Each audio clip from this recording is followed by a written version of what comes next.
So, ito ang endocrine system. So, when we talk about this, more on producing hormones.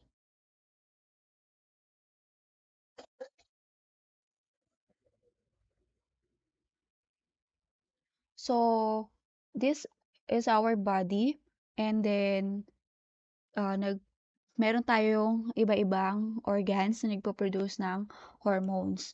Okay. So, we have the hypothalamus na nandun sa brain. Nagre-release yan ng hormones para utusan naman yung pituitary gland.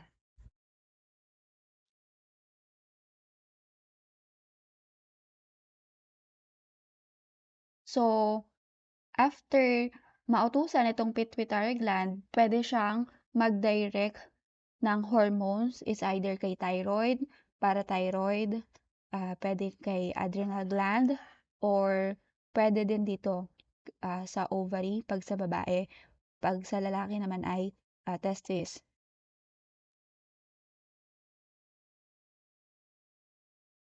So, ibig sabihin, ito yung mastermind, pero ito lang yung magdadirect kung ano yung specific hormone para dito sa mga ibang organs na nasa lower area. So, ang purpose ng ating hormones, first for growth and development, and for the metabolism, ito yung mga thyroid and parathyroid glands. Itong growth and development class usually ay yung mga ano yan, yung ating ah, organ sa babae, yung ovaries, pag sa lalaki ay yung testes.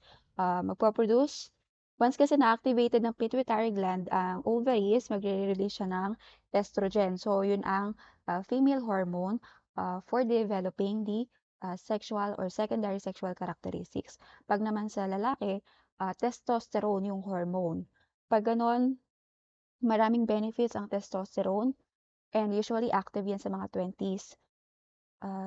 Maximize, I mean, maximize na siya in 20s. So, beneficial yan for the secondary sexual characteristics ng males. And of course, may benefits din yan sa brain, sa skin, sa bone, and of course, sa physique. We have here the electrolyte balance. So, same lang dito, no? Yung thyroid and the parathyroid. And we have this one, the reproduction, yung mga ovaries at saka yung testes. So, yung hormones, also known as the chemical messengers, so once na-release yan, humahalo yan sa bloodstream natin. And it act like, or it makes like molecules.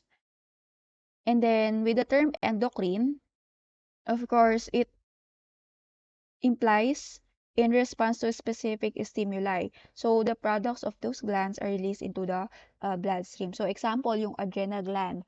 So kilala yan for the fight or flight response, tama? So kung may event na nagpa-active nun, kunwari, may accident or na-surprise, so it's either fight or flight yung magiging response is either dun sa dalawa. So, these are carried via the blood to the target cells. So, pag ganyan, may definite hormone, of course, para siyang jigsaw puzzle, no? Kailangan na sakto dun sa target cells. So, some hormones have only specific target cells, whereas other affect numerous cell types throughout the body. And then, dito nga yung sinasabi ko kanina na parang jigsaw puzzle. Meron kasing tinatawag na docking molecules or yung may mga receptors. So, for example, bilog yung hormone for the uh, ovaries, and then nagaling sa pituitary gland, no? So, dito, kailangan sakto, parang fit the shoe ang mangyayari para maging active yung ma-activate itong target cells para mag-produce siya ng certain hormone. Puwedeng cell surface ang pag-activate or mag-i-infiltrate siya sa loob ng cell, and then right after nun papasok sa nucleus. And then we have the hormone classes, meron tayong by size. So, example diyan yung steroids kasi, kahalintulad or they have, similar structure, skeleton, to this one na cholesterol. And then next yung, biochemical properties.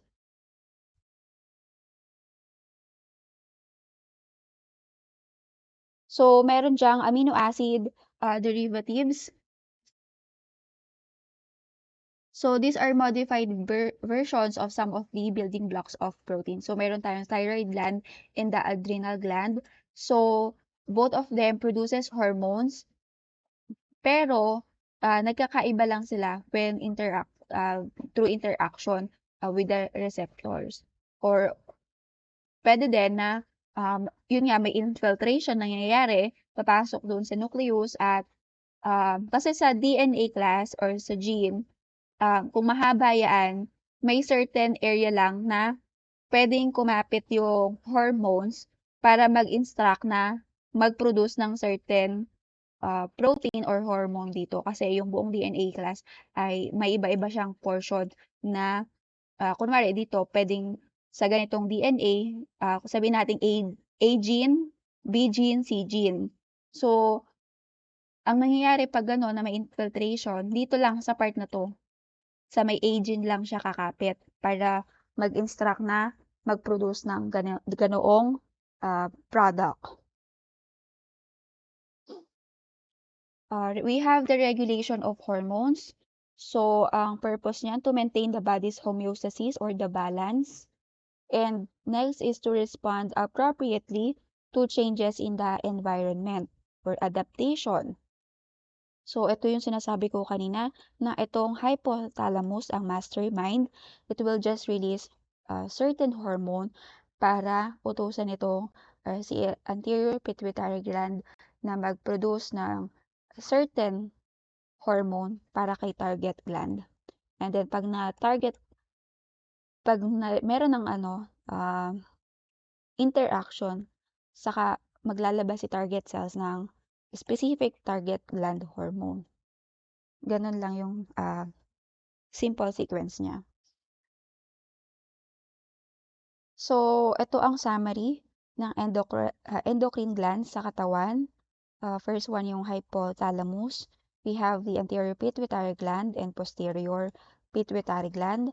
Ang adrenal cortex, yung nakita nyo kanina dun sa may urinary system, na halos nandun lang sa may likod yung adrenal cortex dun sa may kidney beans.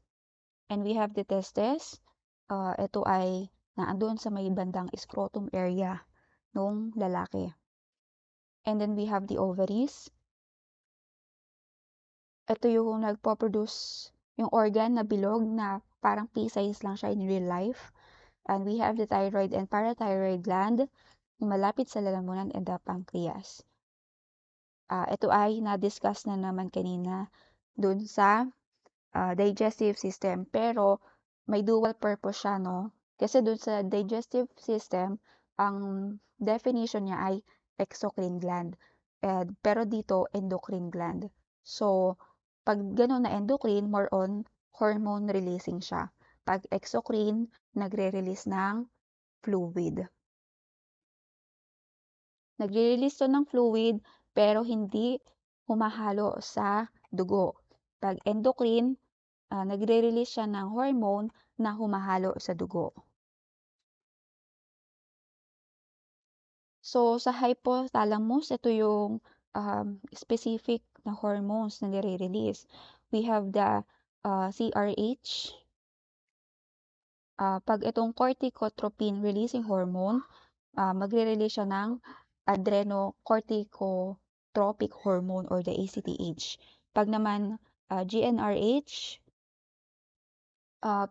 uutusan yung pituitary na mag-release ng LH at saka FSH. And then we have the thyrotropin releasing hormone para kay thyroid stimulating hormone. So, makikita nyo dito na ano, specific ang hypothalamus class. Meron din tayong growth hormone releasing hormone or the GHRH for the growth hormone stimulation from the pituitary. And then for the somatostatin, for the GH growth hormone from the pituitary din. Same din dun sa may sa may digestive inhibitor din yung kanyang purpose. We have the dopamine, inhibits the release of prolactin or yung pag-activate ng mammary gland. So, yun, ang dopamine ay galing din sa pituitary. We have the anterior pituitary gland. So, from the ACTH, pupunta siya sa may adrenal cortex. Pwede siyang mag-release ng or mag-produce ng fight or flight response. And then with the LH, pwedeng production of sex hormones like the estrogen. Sa men naman, testosterone. And then the FSH or follicle stimulating hormone sa women, follicle development, same din sa may reproductive system, while sa men ay more on sperm production. We have the TSH, ito ang nagre-release ng thyroid hormone. We have the GH, it promotes the body's growth and development. Ang body's growth and development of women usually ay active yan from birth until 18 years old. Parang gradually decreasing na lang 18 years old and beyond. While naman sa lalaki, tuloy-tuloy or active yung growth and development nila. And of course, with the use of testosterone, kaya din sila matatangkad. We have the prolactin. So, it controls milk production or tinatawag nating lactation. Yung posterior pituitary gland, ito yun kanina, no? Kasi ang vasopressin, ang ibang term yan ay yung antidiuretic hormone.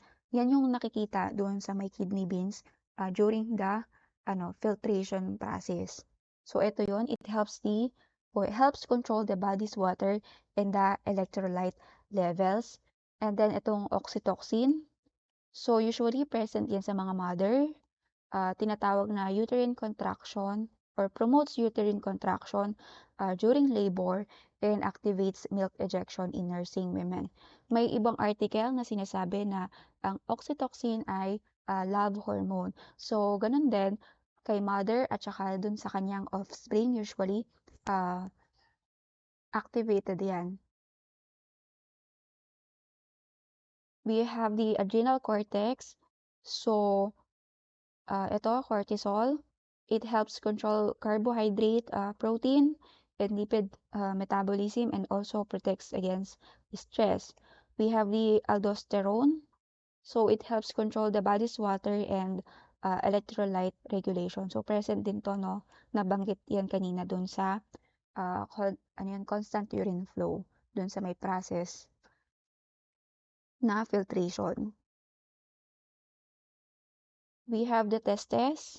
So, madidiscuss talaga yan dun sa male reproductive system mamaya. So, yan ay nagpo-produce ng testosterone. So, dito, ang pinakang target is the development of the male reproductive organs, the sperm production, at saka yung protein anabolism or building up of proteins. And usually, nabanggit ko na naman na yung testosterone, aside from this, pwede siyang beneficial sa bone density or bone mass. And then, of course, sa lalaki, yung sa brain, yung tinatawag na libido or sexual desires. And then, of course, pagdating naman sa skin, yun, parang ginagawa niya na, parang nag-glow yung balat. Sa ovaries naman, sa women, of course, we have the estrogen hormone. So, kagaya din siya ng testosterone. Mataas yung um, contribution niya sa katawan. Pero dito class, no, sa lalaki, uh, kapag age 10 years old hanggang sabihin natin 19 years old, hindi pa gano'n na fully maximize yung kanilang testosterone. Sabihin natin for around 1/3 or 2/3 lang yung meron sila. And then, pagdating ng 20 years old, saka lang sila fully maximize. And then, pagdating nila ng bandang 30 years old, gradually decreasing na yan. Unti-unti na yang umuunti. Dito naman sa estrogen class, since ang ovaries ay active kapag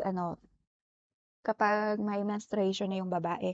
So, ang ovary kasi ay may almost 3 million na um, germ cells or premature egg cell. So, throughout na may menstruation ng babae, active yung estrogen. And once kasi na-stop na yon because of menopausal stage, so umuunti na yung estrogen. So, kasi ang purpose nito parang i-glow up niya yung babae, yung more on feminine features. Kasi pag postmenopausal na yan, mapapansin nyo na may bloating na sa may bandang tiyan or magda-dry na yung skin, pati yung hair.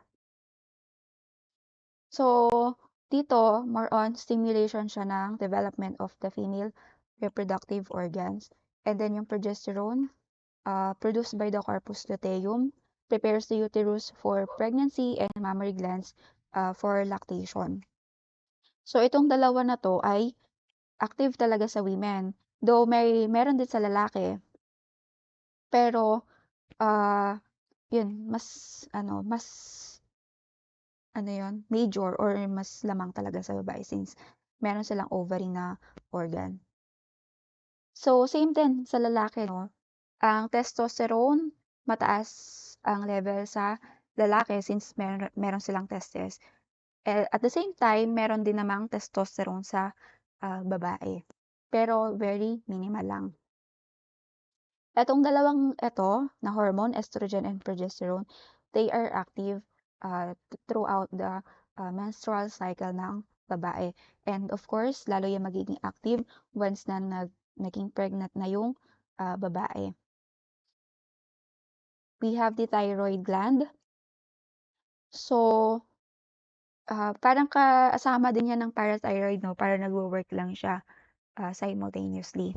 So this one, we have the thyroid hormone, we have the thyroxine T4 and the triiodothyronine or the T3. So it controls metabolic processes in all cells. And then we have the calcitonin, so for the calcium metabolism regulation. We have also the parathyroid gland. It helps control calcium metabolism, like increases calcium levels in the blood. Pag ganyan na affected ang mga thyroid, of course, kailangan na ng strict diet.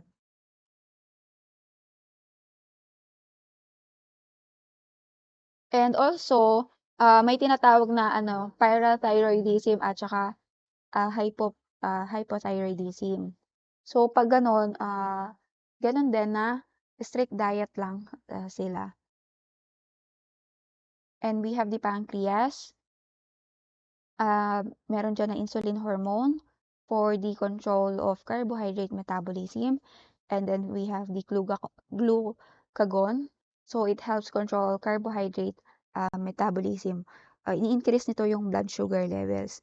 Kapag ang tao ay nag-undergo ng fasting na tinatawag or hindi siya kaagad kumain na mga carbohydrates or any foods. So, anong mangyayari? So, meron tayong liver na nag-i-store ng tinatawag nating glycogen. Ang glycogen kasi class, para siyang glucose sa halaman. Ang glucose kasi yung parang ini-store mo, 'di ba, sa leaves. So, dito naman sa atin, sa liver, pag masyado namang marami yung kinakain nating carbohydrates, yung iba dun, may i-store siya as form of glycogen. And then with the use of glucagon, mabe-breakdown eto para humalo sa blood. And then 'pag humalo na sa blood, of course, regulated na yung blood sugar. Yun lang class sa digestive system. Do you have any question?